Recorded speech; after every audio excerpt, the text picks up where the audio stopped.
Hello friends, இன்னைக்கான kitchen டிப்ல நம்ம பார்க்க போகிறது அஜ்வைன் அப்படின்னு சொல்லக்கூடிய ஓமம் பத்தி தாங்க. ஓமம்ல நிறைய மெடிசனல் பெனிஃபிட் இருக்கு. இது anti inflammatory, anti fungal, anti parasitic properties இருக்கறனால இதுல infections, indigestion, cough, cold, flu இந்த மாதிரியான ப்ராப்ளம்ல இருந்து வந்துட்டு உங்களுக்கு சீக்கிரமாவே ரிலீஃப் கொடுக்கும். ரொம்ப நாள் ஆகாம பீரியட்ஸ் இருக்கு, இல்ல இரெகுலர் ஃப்ளோ இருக்கு, இரெகுலர் பீரியட்ஸ் இருக்கு அப்படின்றவங்க வந்துட்டு வெறும் வயித்துல காலையில ஓமம் வாட்டர் குடிச்சிட்டு வந்தாங்கன்னா கண்டிப்பா நல்ல பலன் கொடுக்கும்.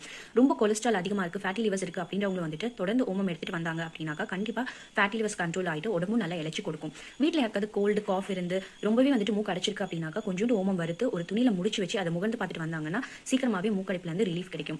நெஞ்செரிச்சல், செரிமான பிரச்சனை இருக்கு, ரொம்பவே வந்துட்டு அசிடிட்டி ப்ராப்ளம் இருக்கு அப்படின்றவங்க என்ன நைட்டு சாப்பிட்டாலும் செட் ஆகாதுன்றவங்க நைட்ல கொஞ்சோண்டு ஒரு 1/4 ஸ்பூன் அளவு ஓமம் வாயில போட்டு சுடு தண்ணி குடிச்சிட்டு வந்தாலோ இல்ல ஓமம் வந்துட்டு ஒரு கிளாஸ்ல தண்ணியில கொதிக்க விட்டு ஒரு கிளாஸ் வடிகட்டி நீங்க குடிச்சிட்டு வந்தாலும் கண்டிப்பா நல்ல எஃபெக்ட் கொடுக்குங்க.